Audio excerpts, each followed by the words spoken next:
Welcome to this electrifying edition of Speed Academy, where this 1,000 horsepower Plaid Model S is going to give me motion sickness and maybe destroy a few exotic cars while we're at it.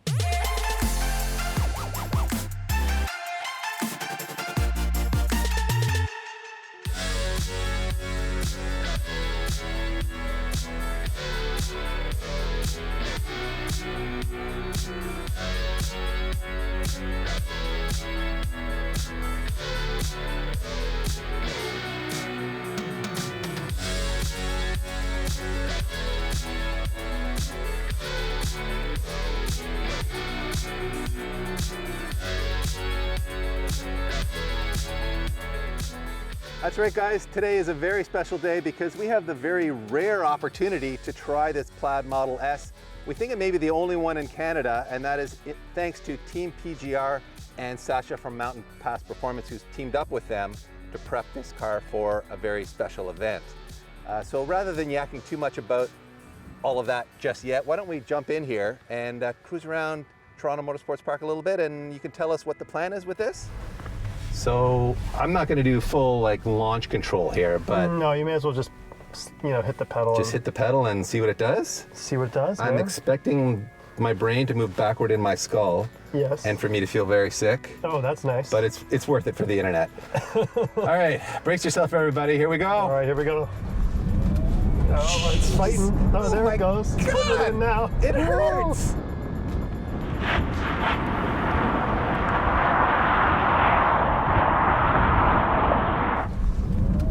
Oh, it's fighting. Oh, there it goes. It's putting it in now. It hurts. It hurts. Oh, it's fighting. Oh, there it goes. It's putting it in now. It hurts. It hurts. Oh, man. Oh, my God. I feel a bit nauseous, too, actually. That is nuts. But, wow, the brakes are really, not a very aggressive pad. What is going on there? I noticed that, too. After I did a bit of a pull on the street in Mexico. Yeah. I was like, wow, this pedal's got nothing. Yeah. I'm pushing on it pretty hard. So a lot of travel too before it feels like it's really starting firm, to do anything. But, long, so not firm the way you'd like. So what about the body roll? Okay. I mean, well, it does roll. Yeah, there's a fair bit of roll, but the dampers are at least kind of controlling it. It's doing okay. Yeah. It does. The seats are not the most supportive in the world. The seats are, not supportive, for sure. I mean, the low center of gravity in this thing really does make it feel special. It feels definitely doesn't 1,000 pounds lighter. Yeah, it doesn't feel like it's 5,000 pounds. Yeah, but I would like a little better motion control in these corners. Sure. But wow, the acceleration is just bonkers, man. Yeah, this steering wheel, though, I'm sorry, I can't get over it. It's terribly shaped. If you get into a oversteer situation where you need to, no handle where do you go with it? The yoke is only good for 180 degrees. Sorry, Elon, but your yoke is a bit of a joke. You got it wrong. Your yoke is a bit of a joke. Not a fan of that, but right. Wow. Otherwise, the performance potential of this thing is huge. And why do you have the only Plaid in Canada right now? Yeah, well, one of our customers had the Model 3 that we were sponsoring that race in One Lap of America. Okay. And that's Team PGR. Mm-hmm. And they have now moved up to a Plaid and delivered it to us to explore how we can get it to a point where they can potentially win the One Lap of America. Wow. So, yeah. That's a big goal. Totally. Very big goal. And, we've got 1,000 horsepower, but there's a few big Achilles heels on this car as well. Yeah. So we'll see what we can do to help it. Brakes, and more brakes, please. Brakes are a big one, for sure. And obviously maybe some better suspension. Yeah, suspension, adjustable links, alignment, and, all these things, of course. Yes, and whatever else we discover on this kind of just shakedown track day we're doing now. So today's really an exploratory day to see what needs the most help. Yep. And I did notice you've got different wheels on the back than the front.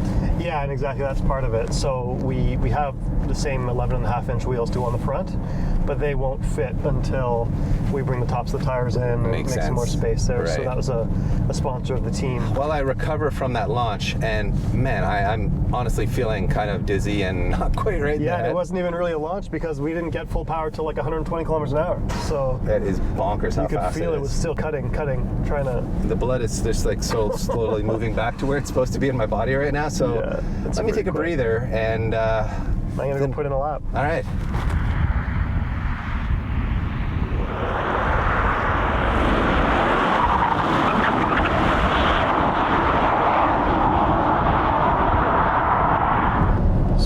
gonna put too much heat in the brakes, more just evaluate the chassis here. It's definitely got a ton of understeer and a ton of stability control intervention right away. Right away, it's pumping that outside left front, which is just the worst thing. I don't see why we need to do that, guys. Come on now. Okay, yeah, some understeer control there. I mean, it doesn't feel like it's 5,000 pounds, though. I mean, it's actually, it's just getting, and the front tire is getting annihilated, so that's definitely a problem. But it's, yeah, the transition's a bit soft. Yeah, I mean, you've got no power until you get it straight, basically, is what's happening. You kind of got to point and shoot this thing. I mean, flooring it right now, nothing's happening. There it goes. So, I mean, there's nothing happening at all until you're straight. That's effectively what's happening here.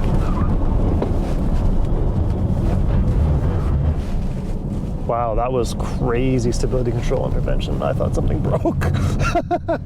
What is going on here? Hit a bit of curbing and the car freaks out. Oh yeah, wow. Unbelievable. As soon as anything's happening, it just shuts me down, like really bad. Yeah, this is not good. So basically, as soon as there's a touch of oversteer, it just clamps all the brakes and shuts the party down right away. I mean, so a little bit of understeer can control, and then as soon as there's any oversteer, it's just not having it. All right, coming up to the last corner here, and then I will make myself violently ill getting on the accelerator. Oh my God. Oh my God, the acceleration is insane. Holy shit. Holy cow, you gotta use the brakes so early because it's so fast. And it doesn't want to give you power until you're straight, but then, my God. It is a 4,700 pound car, I think Sasha said, so I really, God, the amount of braking you have to do is crazy. And I'm surprised by the amount of body roll, actually. It could definitely benefit from some better motion control, but gosh, it is asking an awful lot of these brakes with that amount of acceleration. It is just violent.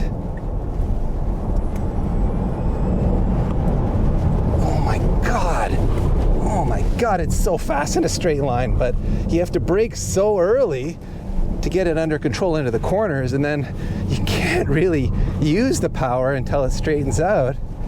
And then it accelerates so violently, it's kind of hard to judge your distances because your brain is just not calibrated for that kind of speed.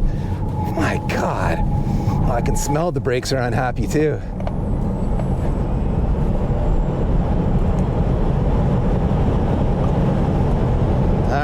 Well, I don't think I could do another lap. The brakes are getting really grumpy, so that's it for me, guys. That's just one hot lap. And if I try it anymore, I'm just gonna have to brake earlier and earlier, so the lap times are gonna suffer, and frankly, you know, the brakes are gonna suffer too, so there's no point in putting a beating on it just for the sake of, you know, trying to learn how to drive this car at its limit under these conditions. So, yeah, let's download that lap time and see what we got. Wow, Sasha, that is a unusual driving experience. It's just so fast in a straight line. It kind of feels like I'm driving a drag car on a road course because it's so fast, and yet the brakes are just way, way underpowered. You're having to brake for a long time at what feels like full force, and yet it takes a long time to slow the car down. And then in the corners, when you're pushing hard, there's definitely a lot more body roll than I expected it to. Like when we did our cruise around, it felt like cruising. It was okay. But when you push on it, it really feels like it's rolling quite a bit onto that front left tire. It does seem to go from diabolical front outside understeer to, like, sometimes I noticed when I was driving, the rear will just let go. So it kind of felt like really edgy. I was a little bit worried we'd come here and it was going to be really good, and we wouldn't have much to improve on. But we came here and I kind of feel like there's like 5 seconds. There's a lot to gain there. And I mean, the encouraging part is it's hugely capable in terms of its powertrain. It's really just a matter of getting the rest of it sorted out. Tesla have to, I mean, you already saw people are getting into trouble with this car. They have to make it, well, they've already made it so you can't get yourself into trouble. And people are already like crashing them left, right, and center. So unfortunately, that's just the world we live in. Yeah. So understandable. That's what it comes down to. Well, let's not leave the folks hanging any longer. Why don't we give them a lap time and then we'll go have some fun with something else. Okay, so you did a 20.5. Okay. Which basically, it handles like a 22.5 car, and then you got 2 seconds of power. Yeah. Is basically the way it worked out, Yeah, I think. that makes a lot of sense to me. This would certainly go multiple seconds quicker if some of those other things were dealt with. So, right. With all that said, my brain is still a little foggy from the acceleration, but why don't we jump on over to TMP's exotic dream car experience fleet of cars, pick out one at random and have us some roll races against the Plaid beast here. So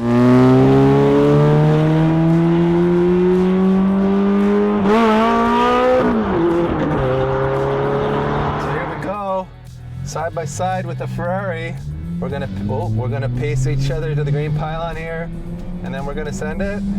Go! Go! Oh, he's gone already. Holy cow, this thing is so fast! It is insane! He's like really gone. Oh my god! Look at him! He's like 1,000 car lengths behind us. At least 10,000. 1,000 car lengths. All right, Dov's making racer excuses. Apparently he had some kind of a misshift issue, but honestly, I'm just gonna let him have a head start here. No, just go. You ready? Yeah, hit it. God! It just annihilates he did the same thing again. I heard it hit the window. Oh, really? Okay. Yeah.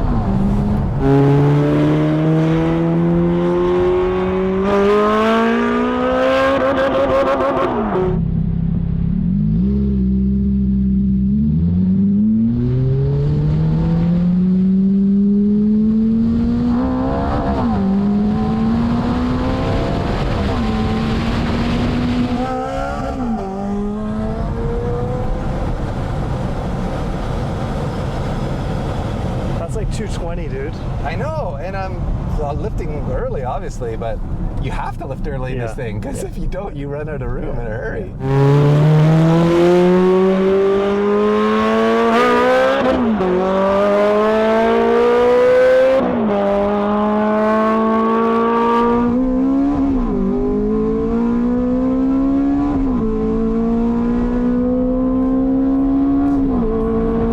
Well, suffice it to say, a Ferrari F430 is no match for a Plaid Tesla Model S. My God, we gapped that thing like, we can't even make gappable references because it was so far behind you couldn't even see the restaurant anymore. It was hundreds of car lengths behind us, and admittedly the Stag driving the Ferrari had some issues. He might not have been in race mode the first time, and he double shifted the second time, but on the third run he made a clean pass and we still smoked him like... Like the 430 is not the fastest car these days. No, it isn't, to be fair. But it's still... staggering difference. It's still pretty bad. Imagine you had a baby seat in the car and you owned a Ferrari and that happened to you. Yeah. You'd have... But we also had the ballast of Sasha in there, I know. adding weight. So That's... I'm kind of struggling to imagine what could keep up with this, even if you went and got the most modern supercar. Like, we'd still smoke it. And from a stop too, this would be even better. Yeah, it's mind-blowing, and wow.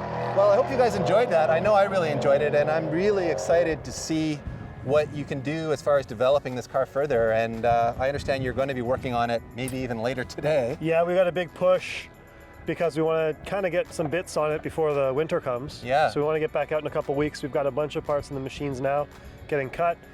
So yeah, any day now we'll be testing some improvements. And that means maybe in a couple of weeks we'll come back and do this all over again. Try it again, DP. See if we can break that 120 barrier. I'm imagining we're going to go way, way faster because some of these fixes are just, they're leaving so much performance on the table. So totally. Very exciting time. So thanks again, Sasha. Thank you very much, Team PGR. I said it correctly. Andrew and Chad, thank you. Thank you, viewers, for watching. I hope you got stoked on the future because, man, electric power is for real, everybody. It will change your perspective on acceleration, and you can get the rest of the package working well. I think it's just, man, the future's exciting, man. I'm stoked on it. So stay tuned. We will have that follow-up episode for you very soon. We'll see how much quicker we can really go.